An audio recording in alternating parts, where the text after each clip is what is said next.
আল্লাহ জান্নাত দিয়ে দেয়। আমি আমার মায়ের খুব বেশি ভালোবাসতাম। এর বন্ধু আমার বাইরে কাজেই বলতে চাই, যার মা নাই তার মতন বড় দুঃখের কেউ নেই, যার বাবা নাই তার মতন বড় অভাবের কেউ নাই। আজকে তোমার বাপ আছে, এই জন্য তুমি বাপের কদর বোঝো না। এই বাপ যেদিন মরিয়া যাবে বুঝবেন আপনি কত বড় নিয়ামত হারাইলেন। এই মা যেদিন মরিয়া যাবে বুঝবেন আপনি কত বড় সম্পদ হারাইলেন। আমি লম্বা করবো না, 1 মিনিটের মধ্যে বলতে চাই বাবার, এই যে মাদ্রাসা এতিমখানা, এই এতিমখানায় মাঝে মধ্যে যে ছেলেটার বাপ নাই, এই এতিম বাচ্চাটার সাথে মাঝে মধ্যে সময় দিবে, দেখবেন তার অন্তরের মধ্যে বাপ হারা কি বেদনা। বাজান রে, এই মাদ্রাসার খবর আমি জানি না, কিন্তু আমাদের বাংলাদেশে ম্যাক্সিমাম কওমি মাদ্রাসায় এতিম বাচ্চা আছে। আমি আমার মাদ্রাসার কথাটাই বলে দেই, আসলে নামাজের পরে বারান্দায় দাঁড়াইয়া বাচ্চাদের খেলা দেখতেছি, ভালোই লাগতেছে ছেলেদের খেলার দৃশ্যটা দেখিয়া।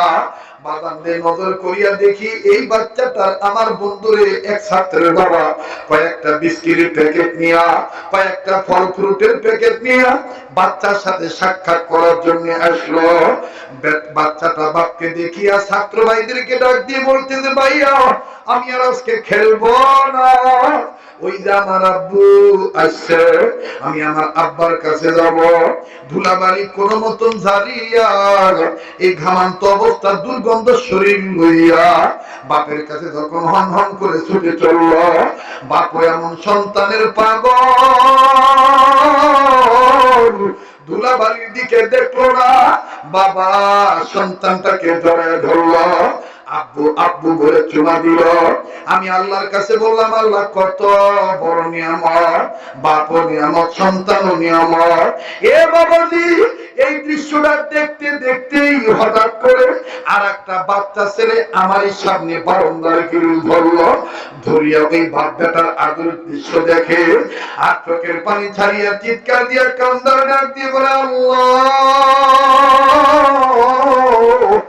আমার আব্বু কি কোনদিন আসবে না, আমার আব্বু কি কোনদিন আমার আব্বু বলে চুমু দিবে না। আমি জানতাম না যে এই ছেলেটার বাপ নাই। আমি ডাক দিয়ে বললাম, আব্বু তুমি কান্দো কেন, তোমার কি বাবা নাই? এই ছেলে ডাক দিয়ে বলে, হুজুর আমার বাবা ছিল, 2 মাস আগে আমার বাবার রোড অ্যাক্সিডেন্টে মারা গেছে, আমার বাবাকে খুব মনে পড়ছে। হুজুর এই ভাইয়ার আব্বার আদর দেখা আমার আব্বার কথা মনে হয়ে গেছে। ভাই এই জন্য যার বাপ নাই তার মতন বড় দুঃখের কেউ নাই, আবার তার মা নাই তার মতন বড় দুঃখী এতিম আর কেউ নাই। বাদাম রে, আমি দেখতেছি অনেক আলেমরা কাঁদতেছেন, অনেক বাপের পাগলেরা কাঁদতেছে, এখানে তো মায়ের পাগলেরও আছে। মনে রাখবেন, মায়ের অভাব বাপ দ্বারা পূরণ হয় না।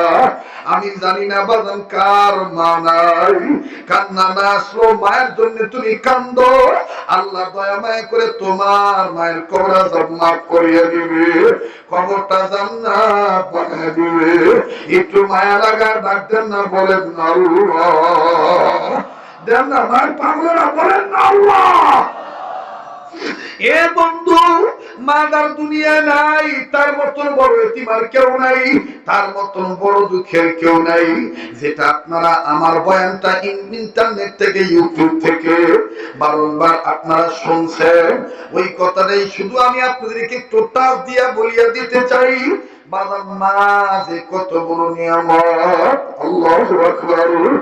আজ থেকে প্রায় 7-8 বছর আগের ঘটনা, বরিশাল বিভাগে বয়ান করার জন্য যাব।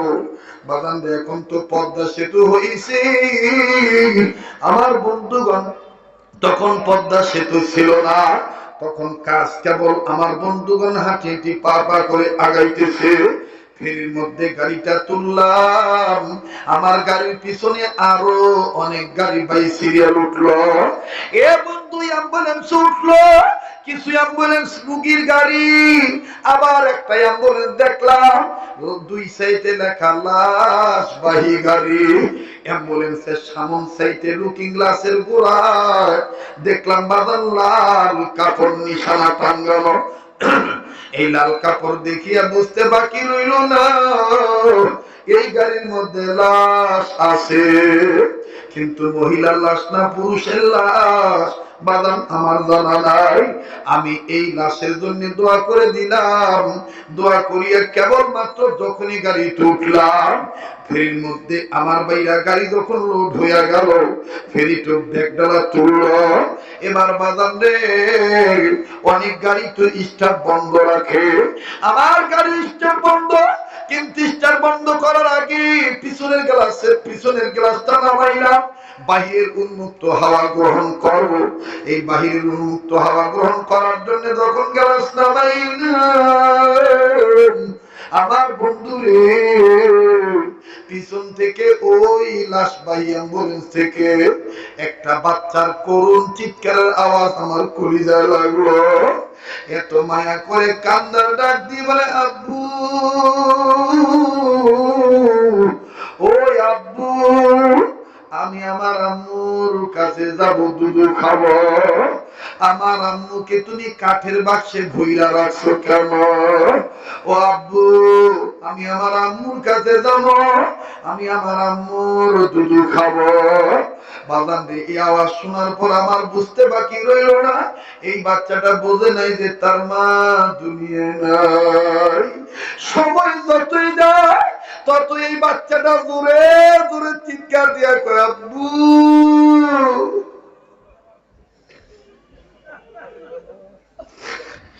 ও আব্বু, তুমি ভালো না, আবার আম্মুকে কাঠের বাক্সে বইরা রাখছো কেন? ও আঙ্কেলেরা, আমার আম্মুরে বাই করে দাও, আমি আমার আম্মুর কাছে যাব, দুধ খাবো। আমি আমার মাবুদকে ডাক দিয়ে বললাম, মালিক, তুমি সব ক্ষমতার মালিক, এই দুধের বাচ্চার কাছে থেকে মায়ের তুমি নিয়ে গেছো, এই বাচ্চাটা বুঝে নাই যে তার বাপ নাই। এ ভাইয়া, এই বাচ্চাটাকে দেখার জন্য গাড়ি থেকে নামলাম, নামিয়া যখন অ্যাম্বুলেন্সের কাছে যাও, নজর করিয়া দেখি অ্যাম্বুলেন্সের চতুর্দিকে অসংখ্য যুবক মধ্যম বয়সের লোকেরা এই লাশ দেখতেছে আর বাচ্চার কান্না দেখে দেখে কান্দে। আবার কোন যুবক চোখের পানি মুছে, আবার কিছু যুবককে নজর করিয়া দেখি পকেট থেকে একটা মোবাইল বাইর করে বাড়িতে ফোন দিয়া কয়, আমার মাই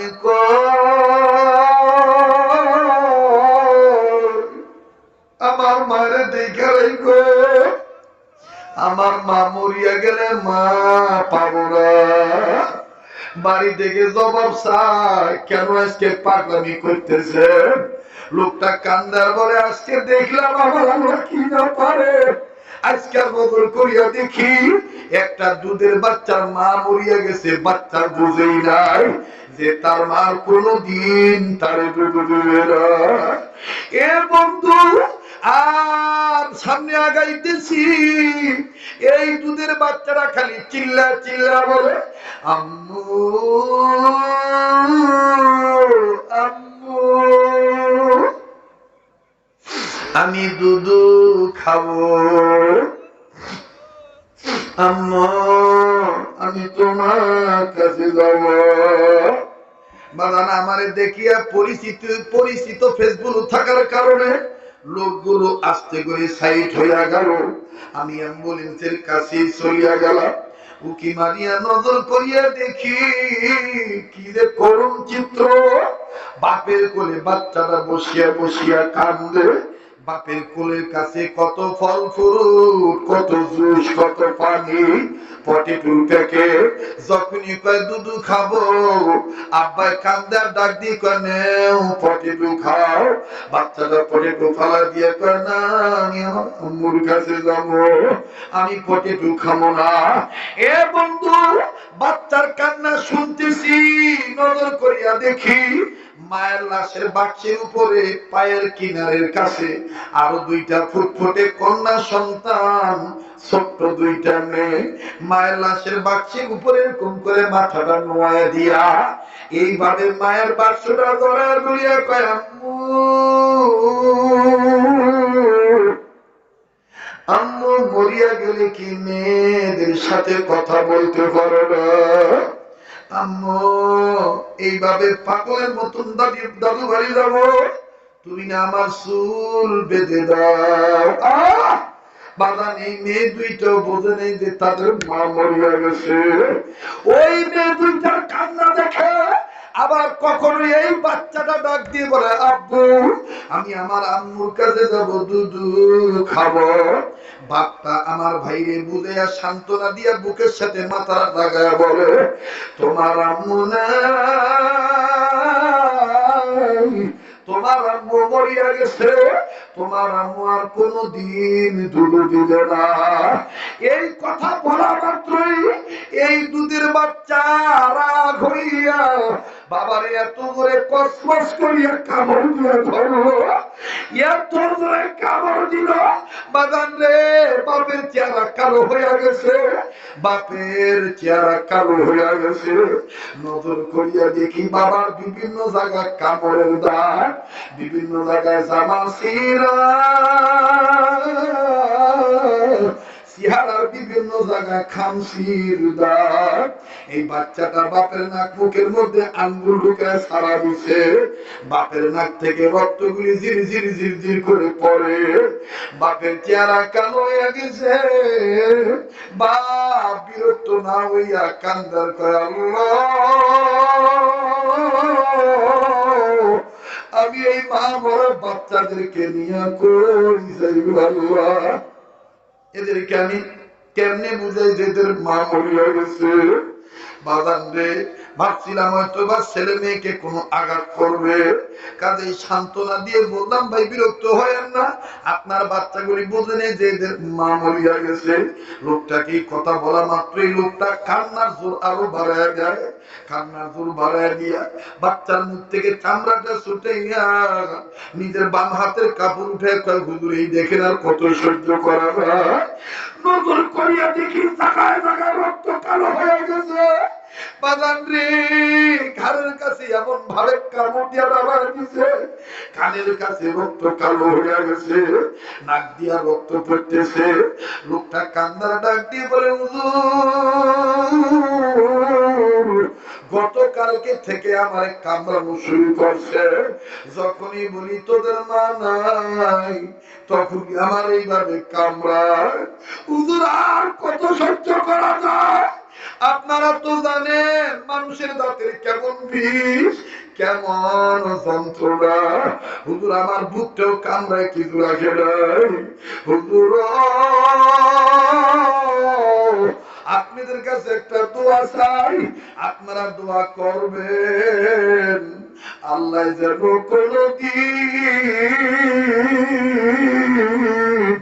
কোন ছেলে মেয়ের কাছে থেকে বাপের আগে মায়ের যেন নামিয়ে যায়, কারণ মায়ের অভাব দ্বারা পুরো হয় না। মা তার দুনিয়া নাই, তার মতন বড় দুঃখের কেউ নেই।